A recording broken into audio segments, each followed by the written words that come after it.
Poucas passagens das Escrituras causam tanta estranheza quanto essa que a gente leu no começo do culto, a do administrador infiel, lá em Lucas 16, versículos 1 a 9.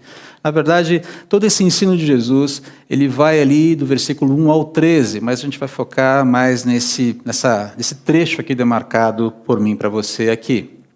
Se você não acompanhou a leitura no início da pregação, você pode abrir a sua Bíblia e acompanhar essa leitura enquanto eu vou desenvolvendo aqui essa reflexão nessa manhã. Antes da gente começar, eu quero orar contigo, tá? Iniciar ou retomar as perguntas que eu fiz, ou expandir a pergunta que eu fiz no início do culto, quando eu fiz a leitura desse texto hoje pela manhã. Vamos orar. Senhor, muito obrigado pelo tempo aqui. Obrigado pelo louvor, pela adoração, pela possibilidade de lançarmos sobre o Senhor toda a nossa ansiedade, certos de que o Senhor tem cuidado de nós. Seja conosco nesse momento de reflexão em torno da Tua Palavra. Que o Senhor seja honrado e glorificado em nome de Jesus. Amém. Você conhece a história. Jesus se volta para os seus discípulos, para os seus seguidores, e conta uma história muito estranha. Ele falou, olha, havia um administrador de muitos bens, um homem que cuidava de muitas coisas, até que chegou a notícia de que ele não era uma pessoa que cuidava bem, que estava desperdiçando os recursos do seu senhor. O seu senhor, sabendo disso, vai e falou, olha, é o seguinte, para tudo, preste contas da sua administração, ou seja, vem aqui, vamos abrir os livros, porque você não pode mais continuar no seu cargo. E aquele homem ficou desesperado. Na verdade, ele falou, rapaz, o que eu vou fazer agora? Eu sou fraco para trabalhar, não tenho capacidade física para trabalhos braçais, e também sou muito orgulhoso para pedir dinheiro para as pessoas. E ele começa a pensar, a ideia ali é de que ele investiga possibilidades, até que ele tem um eureka, já sei, vou chamar todos os devedores do meu patrão e vou fazer um ajuste nas suas contas, vou ganhar a simpatia deles, para que quando eu for despedido, essas pessoas me recebam em suas casas. Afinal, é aquela velha história, eu coço as suas costas e você coça as minhas. A ideia é, eu vou gerar dívidas de favor para comigo. E quando você pensa que a história vai piorar, de repente, Jesus dá uma guinada ali no versículo 8, dizendo assim, esse administrador foi elogiado pelo patrão, pela sua astúcia, porque ele se preocupou com o seu destino, com o seu futuro. Ele se ocupou de resolver o seu problema. Diz, eu tenho um futuro incerto, eu preciso entender o que fazer para que eu tenha segurança futura. Esse foi o motivo do elogio do patrão, a astúcia. A gente vai ver isso daqui a pouquinho, expondo mais o texto. E Jesus tira uma lição disso. A gente vai ver daqui a pouco que lição é essa. Mas essas são as perguntas que causam estranheza. Eu não sei quanto a você, mas a primeira vez que eu li essa parábola, eu falei, peraí, por que Jesus está usando um exemplo tão negativo para ensinar uma coisa para mim? O que eu tenho que aprender com esse sujeito? Ele é tão desonesto, a gente foca muito na desonestidade desse homem. As perguntas são essas, né? O administrador foi honesto ou não? Normalmente são as perguntas que surgem.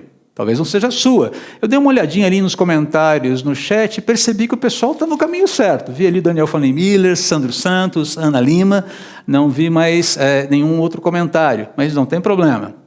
E o pessoal está no caminho certo. Eu sinto que está no caminho certo. Vamos ver mesmo, né? Se ele foi desonesto, por que foi elogiado pelo patrão? E sendo desonesto, por qual razão Jesus afirma ser ele um exemplo para os cristãos, afinal de contas? Exemplo do quê? Exemplo de quê? Muito bem. Porém, tudo que é necessário para entender a parábola está aqui no texto. Explicado por Jesus, está narrado por Lucas. De saída, note que o administrador só é considerado desonesto após fraudar as contas dos devedores do seu patrão.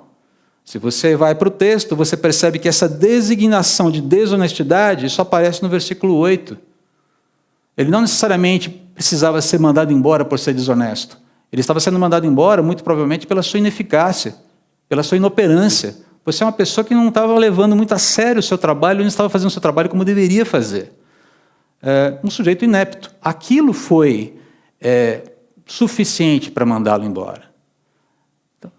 A desonestidade que é descrita no versículo 8, é ela que dá o tom, ela se refere a uma fraude cometida. visando benefícios mútuos, visando angariar para si um futuro mais tranquilo. Em segundo lugar, aqui o procedimento do administrador foi totalmente egoísta e egocêntrico. Isso está lá no versículo 4. O que farei? Já sei. Ele está focado em si mesmo, na sua segurança. Ele não está preocupado com os devedores do patrão. Muita gente que defende que ele teve uma atitude boa no fim das contas. Não, ele não teve. Ele foi desonesto. Ele simplesmente fez uma troca. Eu vou favorecer você para que você me favoreça. Não foi uma generosidade honesta. Aquela história de fazer cortesia com o chapéu alheio, sabe como é que funciona? Mas visando algum lucro. Ele pensou apenas em si, muito menos no patrão e nas necessidades e desejos ou aquilo que era certo para o seu patrão. Mas, por fim, o patrão elogia o administrador por ter sido astuto. E aqui é que começa a ver a orientação para a gente entender o que Jesus está querendo dizer com essa parábola. E não por ele ter sido desonesto. Ele é elogiado por ter sido um espertalhão que se precaveu sobre o seu futuro ante o perigo iminente, as implicações negativas, quando ele tivesse que abrir os livros e prestar contas para o seu patrão. Resumindo aqui, Jesus está apresentando um personagem absolutamente desonesto, afirmando que os filhos da luz, os crentes em Cristo, precisam aprender alguma coisa com ele. Está percebendo o porquê da estranheza? Se você lê a parábola, você fala, cara, não, peraí, tem alguma coisa esquisita aqui, eu não estou entendendo. E a gente vira a Bíblia de cabeça para baixo, fala, será que está certo? Será que a tradução foi bem feita? Será que a minha versão é uma versão boa? Mas é por aí mesmo. Jesus está falando, vocês têm algo a aprender com ele. Ouçam a lição que a gente tem que ver com esse cara aqui. Agora, queridos, essa parábola, assim como outras tantas informações ou tantos eventos, tantas questões que aparecem, que surgem nas Escrituras, mas essa parábola, num grau mais modesto, claro, é um bom exemplo daquilo que João Crisóstomo, que foi um dos pais da igreja, chamou de condescendência de Deus. O que significa isso? É Deus descendo ao nível do homem, adaptando-se à sua capacidade limitada de entendimento para que o homem possa conhecê-lo, conhecer a Deus, conhecer o seu caminho, os caminhos de Deus e os seus estatutos. Em uma de suas homilias, Crisóstomo afirma que a condescendência de Deus é o aparecer e o mostrar-se de Deus não como Ele é, mas como pode ser visto por aquele que é capaz de tal visão, proporcionando o seu aspecto à fraqueza de quem o vê. E o proporcionando aqui tem a ideia dá a ideia de harmonizar-se, adaptar-se, ajustar a sua proporção para que o interlocutor consiga entendê-lo.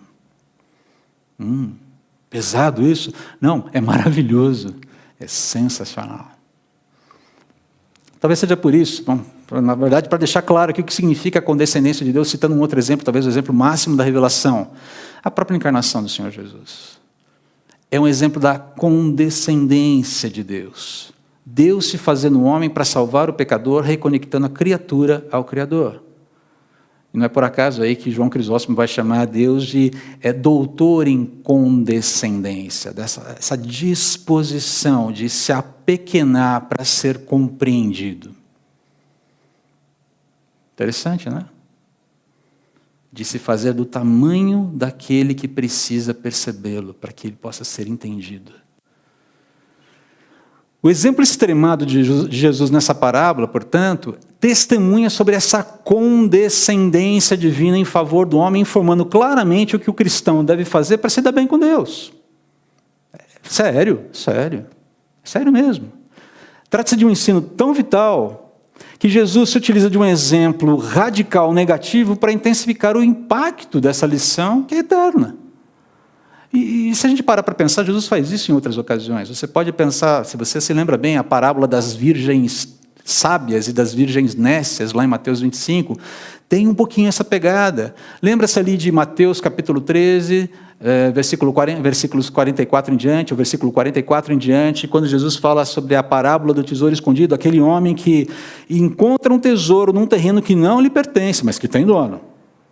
Esconde o tesouro. Opa, achei um tesouro. vai e vende tudo que tem, volta, procura o dono daquele terreno, compra o terreno com o tesouro e se dá muito bem. Ele não foi necessariamente uma pessoa que agiu com a abnegação, mas tem um princípio ali, que não é a desonestidade, mas um princípio ali da questão da valorização daquilo que é importante. Jesus está procurando trabalhar com essa ideia de, percebam aqui, se até essa pessoa com essas características teve esse cuidado, por que não você, cristão, filho da luz? Um outro exemplo, a parábola do juiz Inico, lembram-se? Lucas capítulo 18, esteve numa das nossas reflexões alguns dias atrás. Deus se deixa comparar a um juiz iníquo, não pela sua iniquidade, mas pelo seu ato de atender um pedido insistente. Uau! Isso é condescendência de Deus. Bom, esclarecimento feito sobre o porquê Jesus se utiliza de um exemplo tão estranho, ou a razão de Deus para fazer isso, a gente tem que entender qual é a lição, então, que Jesus deseja ensinar para todos nós, seguidores, seus seguidores, cristãos que professam sua fé em Jesus, que se dizem seguidores do Messias, com essa parábola tão estranha. A resposta começa, na verdade, pelo versículo 3. Se você está com a sua Bíblia aberta, eu não vou fazer a projeção aqui, você pode ver. No momento, logo depois de receber essa informação de que seria demitido, aquele administrador se pergunta, e agora?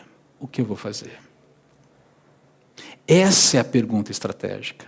É essa pergunta que Jesus está querendo levantar. E agora? A partir desse momento, o que você vai fazer? Mas e agora o quê? A partir do quê? Ok, vamos ver. Mas essa pergunta tem que estar aí.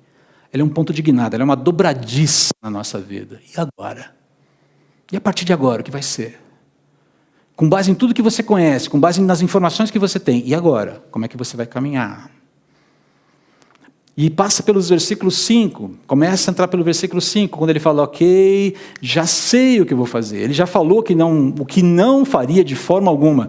Não vou fazer esforço físico, sou fraco, não vou pedir porque sou orgulhoso demais, eu já sei o que eu vou fazer. Ele começa a criar um estratagema que é efetivado e é descrito para a gente ali nos versículos 6 e 7. E é mais interessante que você vê, mas são só 2 exemplos. Ele fraudou somente 2 contas, como se uma só já não fosse suficiente. Jesus não está querendo dizer ali que ele só fez 2 fraudes, mas ele falou que Jesus está dando a ideia de um sistema, de uma sistematização de um recurso para se dar bem. Jesus cita 2 exemplos, não precisaria citar todos porque é uma história, uma parábola. Mas a ideia é esse sujeito foi sistematicamente desonesto, fraudando as contas do seu Senhor para se dar bem. Essa é a ideia aqui.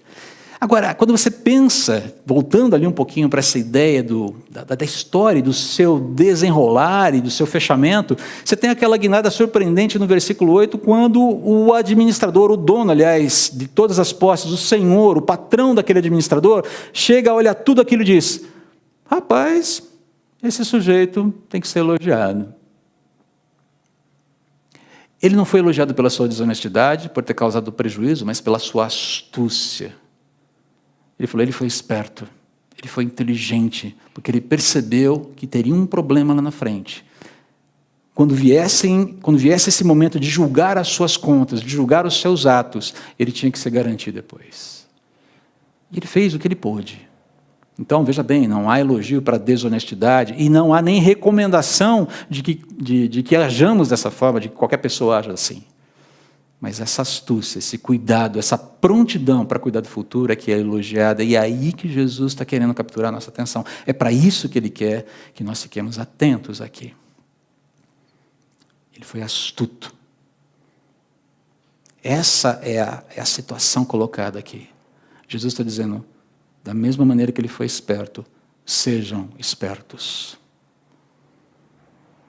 E quando você olha um pouquinho ali no versículo 9, Jesus fala que usem das riquezas que vocês têm para criarem amigos, para criarem laços, para abençoarem pessoas, para que vocês sejam recebidos na eternidade depois, quando as riquezas... O que Jesus quer dizer é o seguinte, com esperteza no reino de Deus, Recursos materiais são meramente instrumentais. Ah, André, eu já sei isso. Eu sei que você sabe. Eu sei que eu sei. A questão é que muitas vezes nós não aplicamos nas nossas decisões, na nossa vida, no nosso dia a dia, atitudes, nós não agimos da forma como dizemos saber e crer. Nós precisamos o tempo todo conversar sobre isso para que a nossa mente não divague e não se perca daquilo que é informação óbvia dentro do reino de Deus. Recursos materiais são meramente instrumentais, jamais finais. E Jesus deixa entrever duas verdades aqui, além dessa lição maior. E, na verdade, é o princípio da lição. É o princípio da organização da lição. E essas duas outras verdades que se deixam entrever e que estão entrelaçadas aqui em primeiro lugar, as riquezas terrenas findam, ou pela escassez em vida ou pela morte. Queridos, quem pode garantir? Quem aqui pode garantir que não vai chegar ao final desse ano mais empobrecido? Ah, André, vira essa boca para lá, eu repreendo, eu amarro em nome de Jesus, pois eu desamarro em nome de Jesus. Ninguém sabe. Você não sabe, eu não sei. Nós não sabemos o que nos aguarda ali, o Senhor não sabe. A questão é como estamos construindo como estamos organizando os nossos afetos. Ah, lá vem você de novo falar sobre dinheiro, parece que você só fala sobre dinheiro. Não, a palavra de Deus fala sobre isso.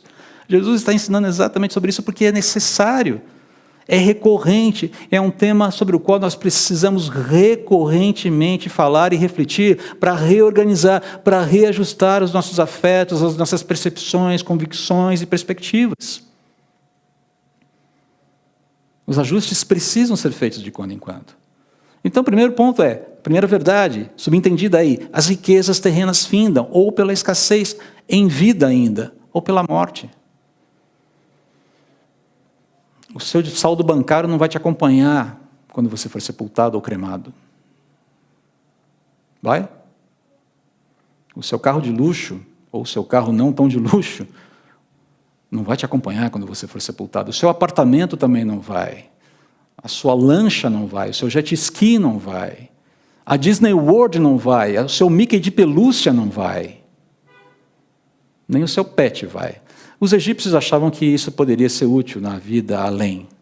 Não funciona, as coisas todas ficaram, os arqueólogos descobriram isso. Em segundo, ou a segunda verdade, subentendida, que os cristãos enfrentarão um julgamento onde a sua mordomia será avaliada. Não é um julgamento condenatório, já adianto, mas é um julgamento, é uma prestação de contas. Abram os livros. Paulo fala sobre isso lá em 2 Coríntios, capítulo 5, versículos 9 e 10. Mais especificamente o versículo 10 aqui. Pois todos nós teremos de comparecer diante do tribunal de Cristo, para que cada um receba o que merecer pelo bem ou pelo mal que tiver feito neste corpo terreno. Não se trata, como eu disse, de um julgamento condenatório, mas de uma prestação de contas sobre a nossa mordomia, disso que Jesus está falando aqui em Lucas. Sobre como administramos os recursos que Deus nos confiou. Mais especificamente, Jesus está falando sim dos recursos materiais, do dinheiro, das posses, como nos relacionamos com elas, como as utilizamos. Mas a gente pode inclusive expandir isso para outras áreas da vida, como eu me relaciono com o meu tempo, ou seja, como eu me relaciono com todos os bens que Deus me dá, com os meus relacionamentos, com a constituição do meu ser, como homem, no caso de uma mulher, da minha esposa como mulher, de um marido como marido, de uma esposa como esposa, de pais como pais, de filhos como filhos, de profissionais como profissionais. Como é que nós utilizamos os talentos, como nós organizamos, como nós temos cuidado dos bens que Deus tem nos dado hoje. E mais, se temos entendido, se temos conseguido identificar a ordem, a escala de valores desses bens e colocá-los dentro de uma organização correta de prioridades e especificamente de valores, ou segundo os seus valores. Daremos conta sobre isso. Carlos Oswaldo Cardoso Pinto, saudoso professor lá do seminário, dizia que nunca espere para descobrir tarde demais que o preço que você pagou pelo seu sucesso profissional foi a sua vida familiar, e eu tenho visto cristãos fazendo isso o tempo todo.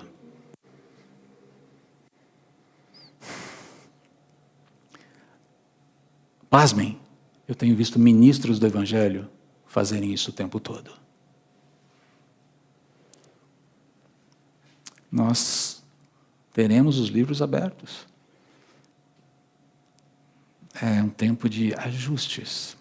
Preste contas, André, do que foi a sua vida. E aqui eu gosto muito de repetir, já usei esse texto em alguma pregação passada da Moema, e não tenho nenhum problema em repeti-lo. É um texto um pouquinho longo, está ali no livro Cristianismo Puro e Simples, mas é justamente uma forma muito correta de se olhar para essa disposição do que significa usar os bens que Deus nos deu, tem nos dado hoje, a serviço do reino. Olha o que ele fala sobre isso nesse livro, que é um clássico atemporal da literatura cristã. Na passagem em que, abre aspas, na passagem em que o Novo Testamento fala que todos devemos trabalhar, ele menciona que um dos motivos para tanto é que se tenha algo para dar aos necessitados. A caridade, dar aos pobres, é uma parte essencial da moralidade cristã, e eu aqui tenho que fazer um alerta. Não tente dissociar a moralidade cristã de vida, de comunhão com Deus, porque isso não funciona. Tem muita gente que tenta. Gosto muito da moralidade cristã, mas não gosto nada de Deus e não quero saber nada de Bíblia nem de igreja. Essas coisas não caminham junto. Essas coisas não são divorciáveis. Se você está falando de moralidade cristã, você está falando de gente que anda com Jesus, que tem a palavra de Deus como fiel da balança, como regra de fé e prática para a sua vida e caminha debaixo desse balizador. E debaixo da graça de Deus. Só para deixar claro o que ele quer dizer com moralidade cristã. É gente que anda com Deus, que é salvo por Jesus. Voltando aqui, na assustadora parábola das ovelhas e dos bodes, esse parece ser o ponto em que tudo se transforma. Certas pessoas dizem que a caridade deveria ser desnecessária e que, em vez de dar aos pobres, deveríamos lutar por uma sociedade em que não houvesse pobres para que se tivesse que dar coisas. Elas podem até estar certas em dizer que nós precisamos lutar por uma sociedade assim. Mas se uma pessoa acha que nesse meio tempo ela pode parar de dar coisas aos necessitados, então ela se afastou e está bem longe da moralidade cristã. Já definimos o que é isso. Eu não acredito que seja possível estabelecer o que devemos dar em termos quantitativos. Temo que a única regra segura seja dar mais do que sobra. Em outras palavras, se as nossas despesas com conforto, luxos e diversão são equivalentes ao padrão comum entre os que ganham o mesmo tanto que nós, provavelmente estamos dando muito pouco. Se as nossas doações não nos causarem aperto ou embaraço, devo dizer que elas são demasiado pequenas. Então deve haver coisas que gostamos de fazer, mas não podemos por causa das nossas despesas com caridade. Estou me referindo agora à caridade no sentido comum.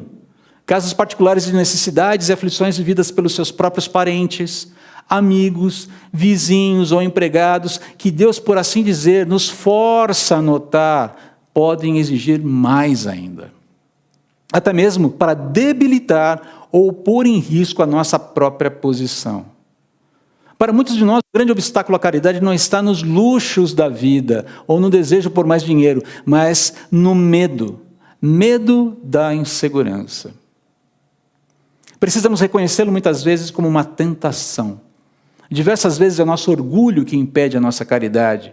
Somos tentados a gastar mais do que deveríamos nas formas exibicionistas de generosidade, dar gorjeta, exercer hospitalidade, e menos do que deveríamos com aquelas pessoas que realmente precisam de nossa ajuda. Fecha aspas. É interessante ver o que ele está colocando aqui. A lição é simples. Eu não dou do que sobra. Eu dou ao ponto, talvez, até de me faltar. E, eventualmente, pode faltar. É curioso que no ano passado, várias coisas lá em casa começaram a dar defeito ou a quebrar. Você fica mais em casa. Uma das coisas que me incomoda profundamente é ter coisas para consertar em casa. Eu não gosto de nada quebrado. Eu não gosto de nada com defeito. Vocês não fazem ideia de como isso me incomoda. Vocês não fazem ideia. Eu tenho toque com isso. Mas há uma lista de coisas que precisam ser consertadas e toda vez que eu penso em começar a atacar aquela lista, alguma outra necessidade mais urgente surge. E normalmente não é para atender necessidades nossas, é para atender outras necessidades de outras pessoas.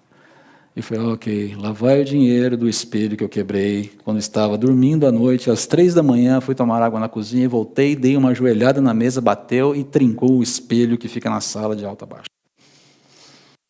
Sendo que eu havia trocado o mesmo espelho pelo mesmo acidente alguns meses antes. A Elaine falou assim, acho que talvez seja melhor arrancar o espelho. O espelho já estava lá quando nós mudamos, a gente tem que manter o espelho. E ele está lá, um trinco.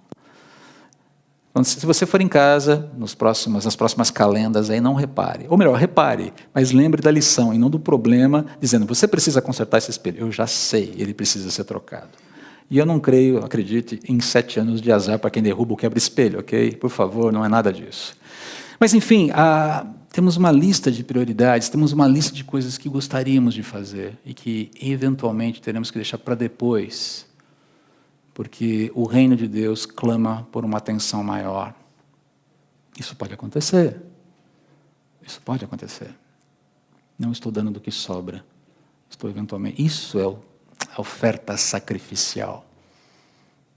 Isso é denominado oferta sacrificial. A lição de como os cristãos, a partir daí, quando Jesus chega então no versículo 9,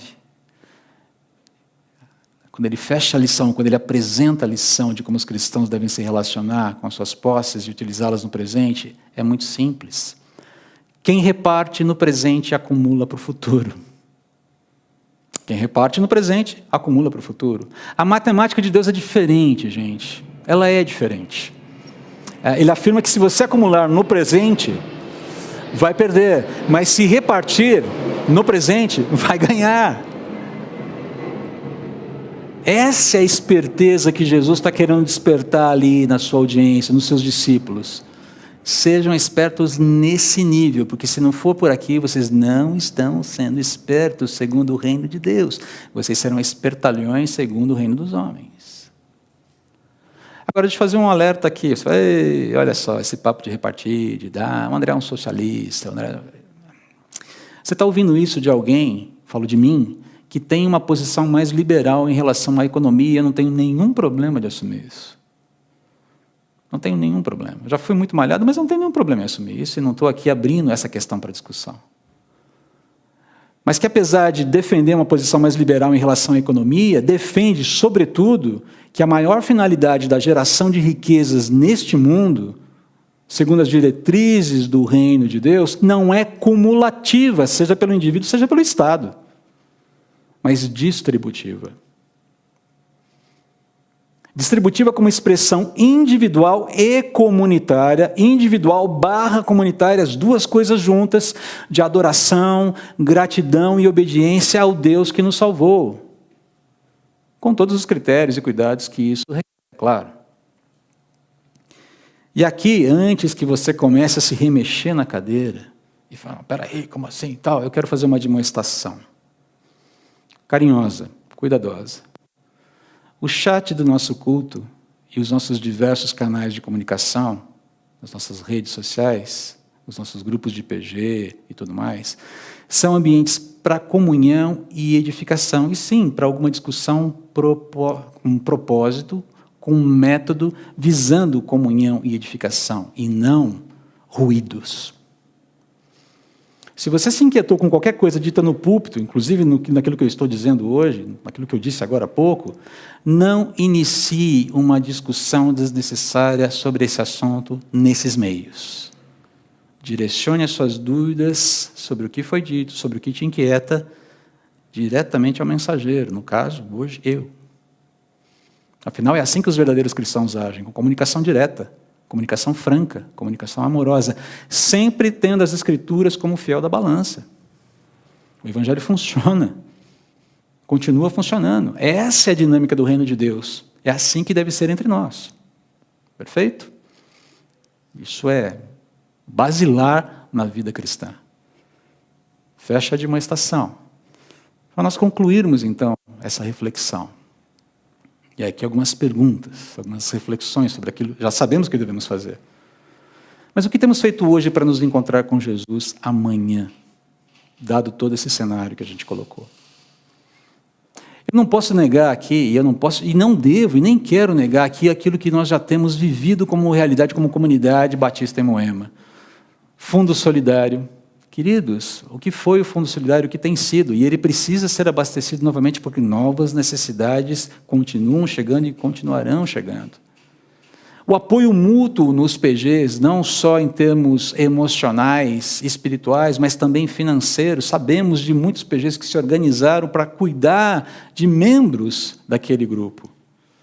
Apoio aos enfermos da nossa igreja. Já foi citado aqui, mas quero citar novamente todo o apoio maravilhoso que uma das famílias da igreja tem dado a Cláudia Patrícia, depois do seu transplante.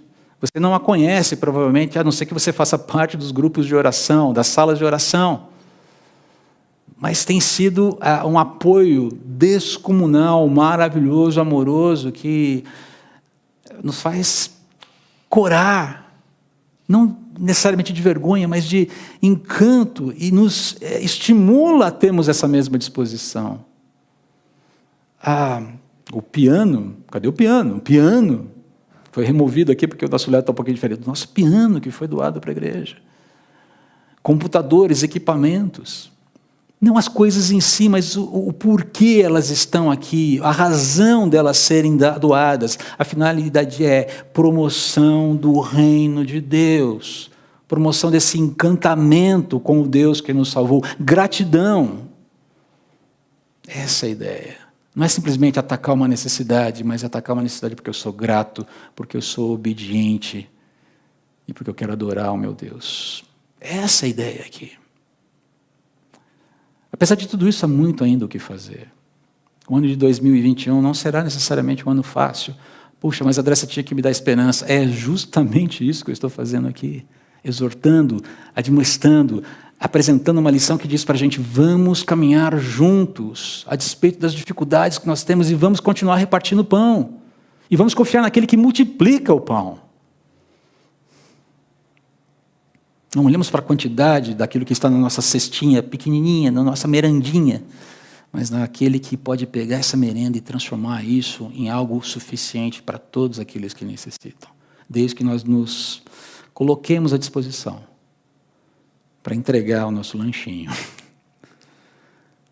E é claro, e a gente tem que lembrar disso, a astúcia no caso dos cristãos, se ainda não ficou claro, deve ser manifestada de uma forma bem diferente da que foi manifestada na vida do administrador infiel. Não é pelo caminho da vaidade, do egoísmo, da desonestidade, mas pela administração sábia, desprendida e generosa dos recursos que nos foram confiados. É aquela ideia de ir além, de ver além de mim mesmo, algo que o administrador astuto não fez. Eu gosto muito de ficção científica e tem uma frase, na verdade eu gosto muito de frases mais do que ficção científica, frases contundentes, que demonstram uma verdade muito boa. Mas tem uma frase no filme, num dos filmes de Star Trek, Jornada nas Estrelas, quando o comandante Pike vai confrontar um James Tiberius Kirk ainda fora da frota estelar, jovem, amargurado com a vida, totalmente rebelde, sem propósito e tudo mais. E o Pike fala assim para ele, fala assim: o seu pai, Kirk, foi capitão de uma nave da frota estelar por 12 minutos antes de morrer. Ele salvou a vida de 800 pessoas, além da vida da esposa e do filho. Eu desafio você a fazer melhor. Essa é a métrica do reino de Deus. Não é quanto tempo eu tenho, mas o que eu estou fazendo. Quanto eu tenho e quanto tempo eu tenho, mas o que eu estou fazendo com o quanto eu tenho e com o tempo que eu tenho. Essa é a ideia aqui. Que os livros sejam abertos. Eles serão. Eu não sei quanto a você, mas eu gostaria de ouvir muito bem de Jesus naquela ocasião. Não para ser salvo, porque salvo eu já sou, mas tão somente para que as minhas obras, tudo que eu fiz em vida, evidenciem muito mais gratidão, obediência e adoração a Ele, o Deus que me salvou, do que as minhas omissões. Certamente haverá omissões ali. É por isso que Ele vai ter que enxugar as lágrimas dos meus olhos. E Ele o fará com bondade e misericórdia. Mas eu quero lutar, e eu quero convidar você a que a gente lute juntos como comunidade, como indivíduos e comunidade, com essa expectativa de que no encontro a gente ouça muito mais, muito bem, do que tenhamos as nossas lágrimas enxugadas. O tempo urge, o leão rugirá, o leão de Judá rugirá. Estejamos preparados. Sejamos espertos. Vamos orar. Deus, eu quero te agradecer pelo teu cuidado conosco. Entendendo que o Senhor é bondoso em todo o tempo e que, sim, nós temos responsabilidades, apesar das tuas muitas misericórdias, somos instados a buscar diligentemente servir ao Senhor nesse mundo, com os recursos que o Senhor nos deu para cuidar, com a nossa própria vida. Pedimos ao Senhor que nos ajude nesse exercício de corrigir constantemente os nossos interesses segundo os teus interesses para as nossas vidas nesse mundo. Não é fácil, é um desafio constante. Mas diante de um ano que promete apresentar muitos desafios, e não serão só desafios, eu creio que teremos momentos interessantes e bons, teremos boas notícias também. Mas que diante de tudo isso que a gente vive e vai viver, essa disposição de ser esperto, segundo a ótica e ética do reino, balizem as nossas vidas. Nos ajude, aplane os nossos caminhos em nome de Jesus. Amém.